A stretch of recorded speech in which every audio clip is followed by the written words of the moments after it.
Joining me now, Senator Bill Cassidy of Louisiana, who is a member of the Senate Finance Committee, if I'm not mistaken. Correct me if I'm wrong, Bill. And our friend, House Ways and Means Chair, Congressman Jason Smith from the great state of Missouri. Am I right? You're on the Finance Committee? Yes, sir. All right, so Reagan took the top personal tax rate from 70% to 28%. So what are you waiting for? What are you waiting for? And here's Trump calling for more tax cuts. 70 to 28, Senator Cassidy. So what we have done, though, and he will verify this, is that 28 oftentimes translated into a higher number.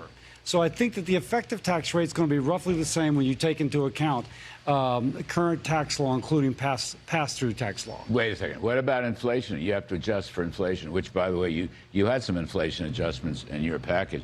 But that 28% bracket, you'd probably have to raise that bracket a whole lot because of the inflation problem. And look, Reagan had a second bracket, 15% for middle-class people. So he had just two, a simplified tax system, 28 and 15.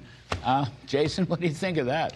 You know, the more you can simplify the tax code, all Americans would want it. And one of the things that was so successful in 2017 was doubling the guaranteed deduction. Yes. The majority of Americans use the guaranteed deduction when they file their taxes.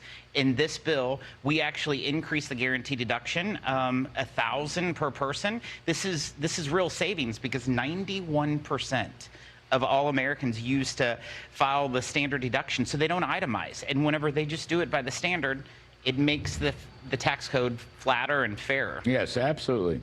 So, Senator Cassidy, I don't mean to rib you, although, you know, I'm a Reagan guy. When I was a young man, I worked for him as an assistant budget director. But, you know, President Trump is calling for more tax cuts, and I know you're in the middle of it on the Finance Committee, Chairman Mike Crapo.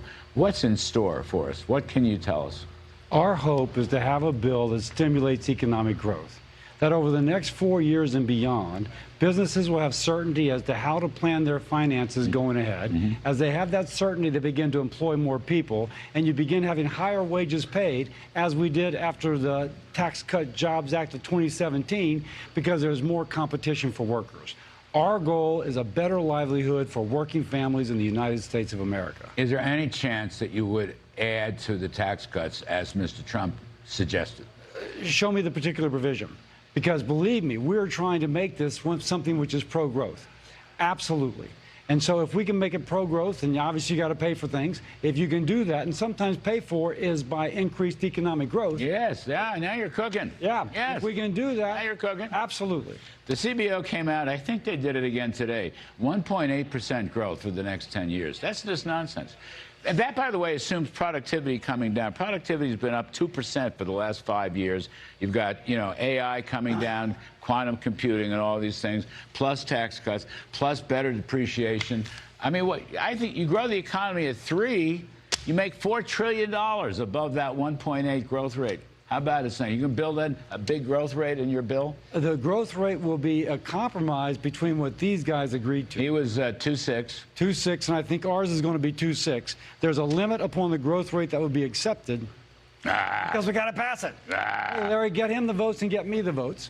I get John Thune the votes. Jason Smith's a growth guy. I have total confidence in it. You got to push that growth rate up. Make life easier. Anyway, Trump is right.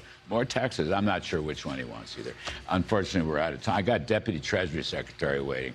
So you're both very kind. Appreciate it very much. Good to be with you. Jason, Thank you, Larry. Senator Cassidy.